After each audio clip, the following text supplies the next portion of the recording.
about 7 years ago, I had an epiphany. And the epiphany was that my problems and the problems of my parents and the problems of so many people that I love were all caused by sugar. And the way that happened is that refined sugar is 50% fructose, and it's the fructose that is a slow-acting liver poison.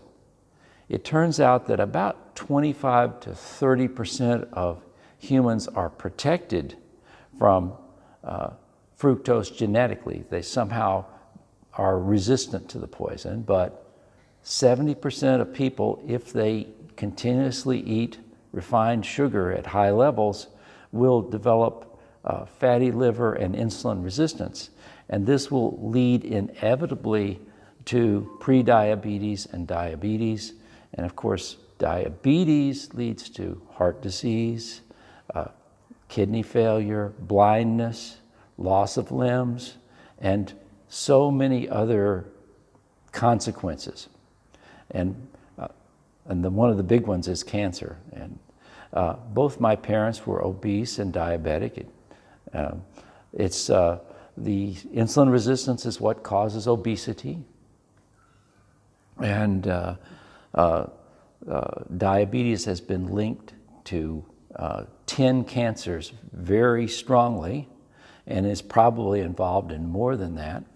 So my whole mission in life now is to try to warn people. We have a terrible epidemic going on all over the world, and that epidemic is sometimes called the metabolic syndrome, and that basically just means you're insulin resistant.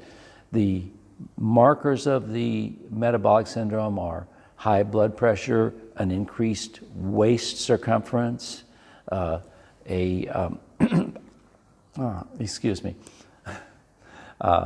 and the things that you find with diabetes, high blood sugar and abnormal lipid levels, high triglycerides, low HDL, and all those things are also part of diabetes. So it's really just one big syndrome, and it's all caused by fructose.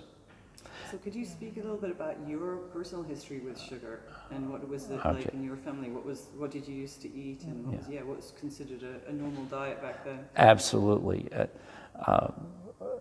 From my, I had the great benefit of having my grandmother live with me, and my grandmother was obese and diabetic and totally addicted to sugar, but she was a wonderful, loving person who, at the age of, from the age of 3, she was reading the National Geographic to me and showing me the pictures, and it's probably one of the reasons why I'm so well educated now is because of my grandmother. But unfortunately, when I was 10 years old, she died of a stroke, which was, tragedy to me. But I remember how she expressed love to me. She expressed love to me by making me sweets and giving me candy, and making sure I had a sugared soda pop to drink. So that was my introduction to the drug, if you will. Sugar is a drug that's as addictive as cocaine or heroin for many people. So from my youngest years, I was addicted to sugar, and both my parents were totally addicted to sugar.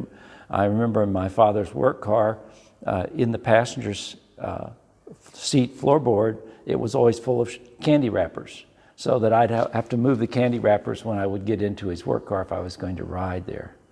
And it goes on and on. We never had a meal without dessert except for breakfast. And breakfast often was a dessert. Fruit Loops or sugar frosted flakes, oatmeal with tons of sugar on it, whatever it might be, and a glass of orange juice, which, of course, orange juice and apple juice have just as much sugar as Coca-Cola does. So, and how did this long-term exposure to this affect your health? And your well, I was always the fat boy in school.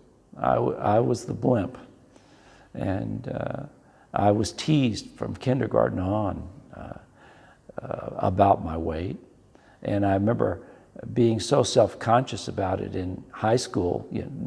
None of the popular girls wanted to hang out with me because I was the fat guy. And it's affected me all my life because I've had to be the clown. The fat people are expected to be jovial, and they're expected to accept second place with grace and be happy if they get any attention at all. So my whole life was spent as the fat boy.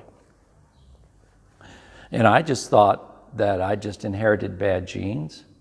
When I went to medical school, they told me that I had to eat less and move more, and that's why I was fat. And I had no idea, even after completing medical school, that it was a hormonal problem. I was resistant to insulin. Unfortunately, I did very well in medical school, and I had 26 years of medical practice. In all that time, I was never really able to help other people with the metabolic syndrome. I told them they have to eat less and move more. And I told them to eat low fat, and I told them to eat more spaghetti. So I feel really guilty about that now, because I now know that what they had was insulin resistance, and the only way to fight insulin resistance is to decrease carbohydrate intake, increase fat intake, and do intermittent fasting. And how did you come to figure that out? How did you come to Carnivore, I guess? And how did you learn? You just researched and it all started to fold into place? How did you? Well, it first fell into place when I read a book by Gary Taubes, which is called Why We Get Fat and What to Do About It. And it explained it all to me. I mean, there it was. Because I'm insulin resistant, I had very high insulin levels. Insulin is the fat storage hormone.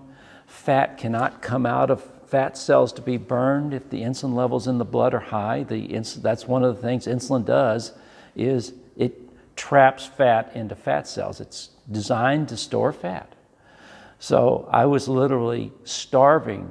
Even though I weighed 300 pounds, I was starving to death.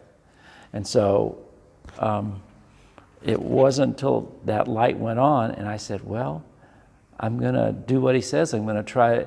He didn't recommend fasting. He recommended decreasing the carbohydrates in your diet. So I went on the Atkins diet. Now, I was pretty much also addicted to carbohydrate-rich foods like pizza and spaghetti and all those things that carboholics eat. So on the Atkins diet, I found substitutes for those foods, things like spaghetti squash and wheat-free market pizzas that are made out of almond flour. But it turns out that the more insulin resistant you are, the lower you have to get your carbs, and also the more you have to do intermittent fasting, the narrow your eating window needs to be. So I did lose a lot of weight on Atkins diet for a couple of years, and what I did was I plateaued at what I still considered to be fat. I went down from around 300 pounds to around 220 pounds, and then I found an article about the Anderson family. And this wonderful family, when I found the article, they had been eating nothing but ribeye steaks for 17 years. Now it's 21 years for them. And I said, that would be a great way for me to break my other addiction, which is to carbohydrates. Because when I was doing Atkins diet, I would make a wheat-free pizza crust, and each crust was just 15 grams of carbohydrate for a third of the crust. But I would eat both crusts, and you're supposed to stay under 50 grams of carbohydrate. So I was eating both crust plus a little tomato sauce on it, which had some carbs in it, and if I had a bowl of spaghetti squash, I would, you're supposed to have 7 grams of carbohydrate in 1 cup of spaghetti squash. Well, I could easily eat 5, 6 or more cups of spaghetti squash, and that would just be 1 meal. And I had pizzas in the other meal, and the carbs were just getting out of hand, and so I saw this zero carb diet that the Andersons were eating, and I started investigating carnivore websites, particularly zeroing in on health, which was the largest one at that time with about 10,000 members. And zero carb is a diet where you eat nothing but meat, eggs, cheese, and butter, and you can have some spices on your meat if you want to. And it was started by Owsley Stanley III, who was a really colorful character. He was the sound man for the band The Grateful Dead, and he was also, for the Love-Ins of the 1960s, he was the one who brewed up the LSD. And he estimated he made over 2 million doses of LSD that were used in the San Francisco Love-Ins. So this colorful character, but he turns out that he ate nothing but meat, eggs, cheese, and bread, and he started this movement, and then he did it for 51 years. And the people at Zeroing In on Health were his followers that had been doing the diet for up to 10 years. He ate bread? No bread. Meat, eggs, cheese, and butter. Okay. Yeah. And nothing else.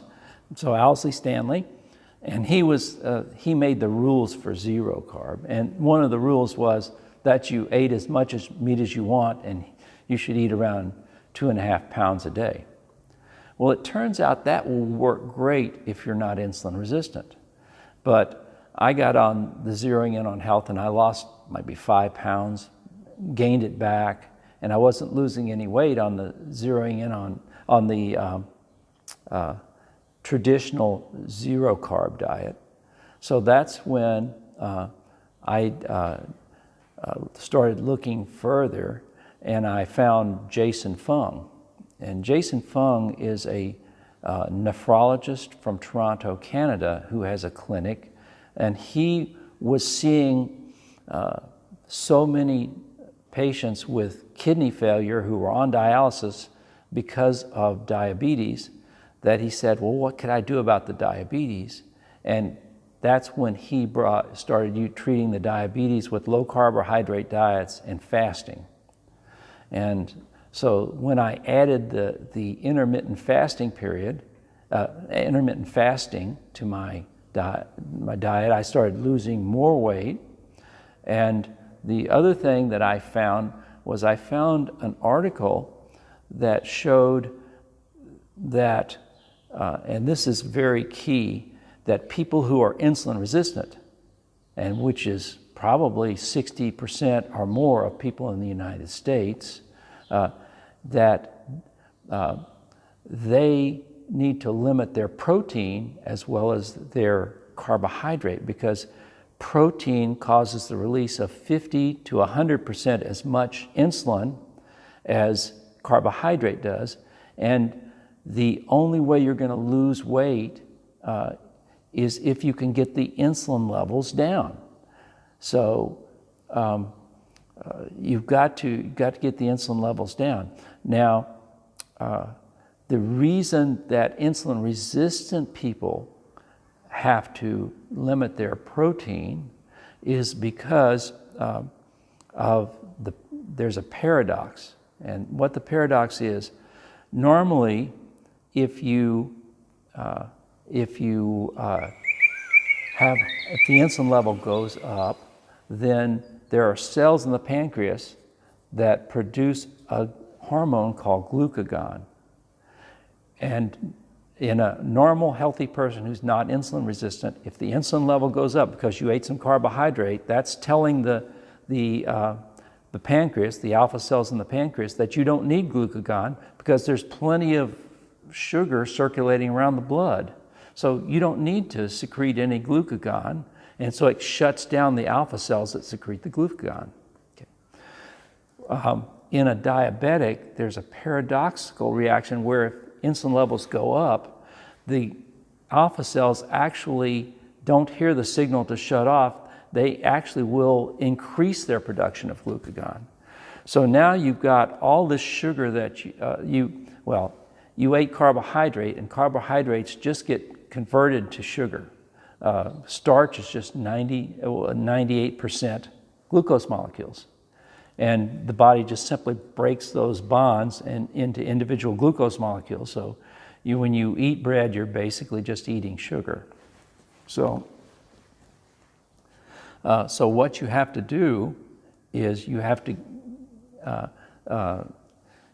keep, so now you have all this glucose that you ate, okay, plus the liver is still churning out sugar to raise the blood sugar even more, which means you have to make more insulin, which is going to trigger more glucagon, and it just spirals out of control. So the only thing that you can, so what you want to do is eat things that don't trigger much insulin release, so that you can get your sugars down, and you can eventually get the fat out of your blood cells to be burned. You don't want to walk around with all this fat on, but if your insulin levels are always high, there's no way you're going to ever get rid of that fat very well. So fasting is So fasting and and decreased protein. Okay, now when I say low protein, you don't have to go so low that you're at risk of being protein deficient in your diet. The Food and Drug Administration recommends that you get 0.8 of a gram of protein for every kilogram that you weigh. Okay, I personally recommend that people keep their protein under 1.5 grams of protein per kilogram per day, which is almost twice as much as the FDA recommends. So you're still getting plenty of protein. And there's already a fudge factor built into the FDA regulation, so you probably could get along just fine with 0.6 or even 0.5. Many countries in the world, the people don't get 0.8 of a gram of protein per kilogram per day. So I recommend lowering the protein as a way of keeping your insulin levels down. And when I did the combined lower protein and intermittent fasting, my weight just started dropping like a rock. And I went from the 220 pounds where I was stuck, I got as low as 158 pounds. But then I found I was consciously calorie restricting myself, and I kind of looked a little gaunt. I didn't think I looked healthy at 158 pounds.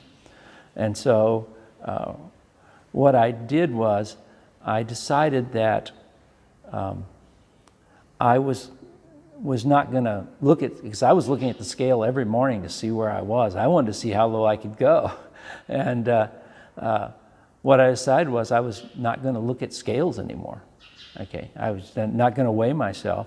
I was just going to go with how I looked in the mirror and how my clothes fit. So what I did was I started at my meals. When I eat till I'm full. I don't stop until I'm full. And some days I eat a lot more than other days. I really believe in trusting your body. So when you talk about this intermittent fasting, can you just explain the protocol, like how intermittent? Absolutely. And also, while you're at it, could you just explain a little bit the mechanism of how the fasting helps with these keep these protein levels, or it affects the level of insulin in the body, how that mechanism works? Absolutely. Well, certainly if you're not eating anything, you don't secrete any insulin. And so insulin has a half-life in the body, and it comes out in the urine. And so gradually over time, and the longer you fast, the lower the insulin levels are going to go. Okay. So what you have to do is to, monitor how you're feeling and how you're fitting in your clothes, and and get to where you want to go. And what you have to do if you want to lose weight, if you want to go down, okay, what you have to do is increase your percentage of fat calories, decrease your percentage of protein, and slightly narrow your eating window. So I consider the narrowest eating window that's any way beneficial for somebody who's insulin resistant. There's nothing to do with somebody who's not insulin resistant. Okay, they can eat all they want, and they really don't need to do intermittent fasting if they don't want to. So for somebody like myself and 60% of Americans who needs to do this, I consider a minimum eating window 8 hours. Okay, so 8 hours a day you eat, and the rest of the time nothing goes in your mouth except water. That's what I consider intermittent fasting. And that's probably not going to be enough for most people, but if you're young, maybe in your 30s or 40s, and you haven't damaged your liver that much, 8 hours might be enough. Okay? So Jason Fung, who uses fasting in his clinic, really believes in 8 hours every other day is kind of the minimum for his diabetics. Once you become diabetic, you're probably going to have an 8-hour window or less. I use a 6-hour window every other day for your eating. So you gradually increase the fat, drop the protein, and narrow your eating window until you get in that sweet spot that's working for you. And you just increase it by a couple of percentage of fat calories. Drop your protein from 1.5 grams per kilogram per day to 1.2 grams per kilogram per day. And you just go, I believe in going slowly and following your own body and following how your belt's fitting and get to where you want to go. So what I did doing this was I felt good and wound up at about 168, 170 pounds was where I wound up. And I've been there for about 3.5 years now. And I just simply do it by, if my belt starts getting tight, then I narrow my eating window. And that's very, very impressive. Yeah. Can you talk about like how with the clients that you were saying to me about how you have to sort of play this double game, because of course this isn't part of the popular wisdom of the medical establishment in America. Yeah. So can you talk a little bit about how tricky that is when you're in a professional capacity to share this with your It is very tricky. It has been very tricky for me, as I've been blogging and on the internet for 4 years now, and when I started blogging, I didn't know a lot of this. And I find people get my blogs from 4 years ago and say, "But you said this." People don't want you to change once you say something. And so for me, I was a retired doctor, and I can't give personal advice, but I would put out these principles and say, if you're insulin resistant, and I would say, how do you find out if you're insulin resistant? Well, you find out if you're insulin resistant, the best way is to simply pay $30 and go down to the laboratory and get a fasting insulin level. And then you stick your own finger, because the glucose machines are readily available. Probably you have a relative who has one, because everybody has a relative who's diabetic, and check your own blood sugar at the same time that you get the insulin level drawn. And then you have all you need. You have a fasting glucose and a fasting insulin, and you can calculate your HOMA IR score, okay?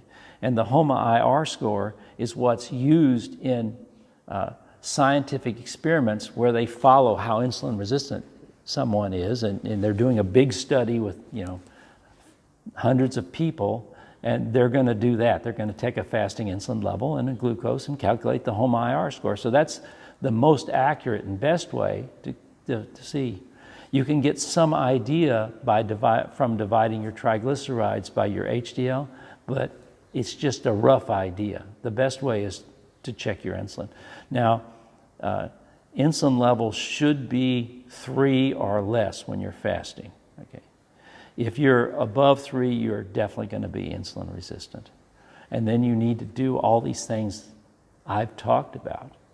And, so you had actually... Yeah. Oh, you wanted to know how I give advice. So I don't give advice. Just sort of, I think just addressing the conflict between what is considered, we've got this this low-fat ideology, and diet not even coming anywhere close in terms of advice that doctors are giving, even mentioning nutrition sometimes. So just that the conflict in the medical establishment and what you're seeing, and how, because you had talked about coming out of retirement, yes, how you feel that might present a challenge, and how you might address that. Well, I'd love to talk about that because it's on my mind right now. I feel lucky that the pioneers have already blazed the way. We now have studies like the Virta study at University of Indiana that show that you can totally reverse diabetes in 80% of your patients in 1 year and save $1,200 a month on medication, because insulin and these new diabetes drugs are expensive. And Virta's now into its 3rd year, so we have that. And it's interesting that I just last night found out that the American Diabetes had finally approved very low carbohydrate diets as an option. And it was actually published this month, okay? And I just found it. So now I have the ADA on my side. So, and the other thing that helped me is, by the way, the Virta is a Silicon Valley startup. They make an app that basically teaches you the Atkins diet. Their medical director, Stephen Finney, he's a ketogenic researcher for 35 years. He's a doctor and a PhD. And he is the medical director of Virta, and he wrote the book, The New Atkins for a New You. So basically the Virta program is the Atkins diet put into a computer program, with the addition that on this computer program, if you're confused or if you're in a store shopping and don't know what to buy, you can hit a button and talk to a dietitian directly on your phone. And then if the dietitian thinks it's necessary, she can transfer you to a doctor, and this is available 24/7. Okay, so it's a wonderful program. And the Veterans Administration, the VA hospitals, just published on their webpage that they now have a contract to offer the Virta program to veterans like me. If I wanted to go to the VA, I could get on the Virta program. And so armed with this, it's much easier for me to try to find a job, because I now have official backing for doing very low carbohydrate diets. That's fantastic. So I think we've reached a tipping point with low carbohydrate where it's going to be more and more accepted now, because we've got good studies, and Virta's not the only study to show this. Now, some people do, when I've brought up the Atkins diet with people, the first thing they like to say is, well, he died of a heart attack. No, he slipped on the ice and hit his head and died of a intracranial bleed. Yeah, no, that's absolutely false. That's just false information. That's totally false information. Okay, and he had clean coronary arteries. Oh, really? Yeah. Mm-hmm. So are you excited? It seems like you're quite excited to go back into practice. Oh, I am, absolutely. I want to teach. I want to convince young doctors that for people who are insulin resistant like me, they really need to use low carbohydrate diets and intermittent fasting. And I'm going to offer myself as the perfect example. And when I was visiting at the residency program where I do hope to get a job, and they liked me, and they said they want me, but it has to go through corporate because they're owned by a large corporation, and my paperwork is winding its way through the corporate channels. But so many of the residents at the program were horribly obese, and many of the doctors also. So I think that I'll be welcomed just because they need some help. Okay. Do you anticipate any resistance from the pharmaceutical companies? I think I'll get some resistance. I think I'll get it mainly from the dietitians and the nutrition department, because they don't want to change. They're very happy doing what they're doing. Okay. We might get some resistance from the administration at the hospital if they follow my suggestions and offer low carbohydrate diets to the patients, because frankly, low carbohydrate food costs a lot more than processed carbs, which they give them now. And so it'll be a budgetary issue. And just finally, it's been so interesting to talk to you. It's an amazing amount of information. Just finally, I know this might be quite difficult to sum up, but the principles that guide you in your approach to helping others to heal. Could you just talk a little bit about that? Well, I think that there are two elephants in the room as far as I'm concerned when it comes to helping people lose weight, helping people reverse their diabetes. The first elephant in the room is they usually addicted to sugar, as I was addicted to sugar. And it's really hard to beat an addiction. And there are two approaches. One is giving them fake sugar that doesn't have calories. Okay, but the problem with that is they're not going to lose as much weight, because anytime you have a sweet sensation in your mouth, it sends sugar signals to the brain. It doesn't matter whether it's real sugar or fake sugar, and that turns off the satiety area. So in other words, they can eat, but they won't get satiated if they eat sweets, anything sweet, even if it has no calories whatsoever or no carbs whatsoever. So they're going to wind up eating more than the body needs. And I certainly believe in listening to the body, but basically you've made the body deaf. You can't listen to your body because that satiety part of your brain has been turned off. Okay, so they have to address the sugar issue. If they really want to, they can lose weight, okay, but they won't lose as much weight. They won't get it as well as they would be if they can actually limit the sweets. And certainly I would recommend to them that if they're going to use those artificial sweeteners and have treats, that they eat their meal, okay, and not with nothing sweet, okay, and eat, and then when they feel satiated, say, okay, I'm going to stop eating now, except I'm going to have my sweet dessert or whatever it is, and not eat again for 3 or 4 hours. Okay, that would be the best way to overcome that problem. So we talked about the elephants in the room being the sugar addiction. The other elephant in the room is stress, depression, and no goal in life. Okay. So it's really hard to motivate yourself to avoid the carbohydrates, to avoid the sweets, okay, to rationalize yourself if you're stressed and miserable and you don't have anything that you're passionate about. So I think people need to find something that they're totally passionate about and that they want to do. And it might be to learn to paint, it might be to help the poor, it might be to help impoverished children become educated. I don't know what it is. It's different for everybody. It might be helping animals that are been abandoned. They just need to find something that they want to do. So many people are just have no clue what they want to do, and they sit in front of the television and watch Netflix.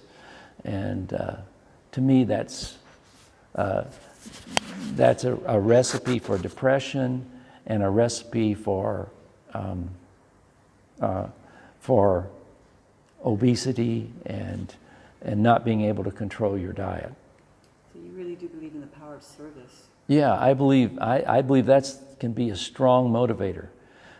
Finding some, for me, I think the thing that helps me the most to keep to my diet, to keep to my intermittent fasting, to keep to my exercise regimen, is setting example for others. I put myself out there on my blog, and I help anyone who comes along as much as I can, but I also, I have to think, if I'm thinking about cheating on my diet or whatever, am I setting a good example for all these people I'm trying to help? So helping other people helps me, stick to what I'm doing. So that it helps me more than it helps the people I'm helping, I think, sometimes.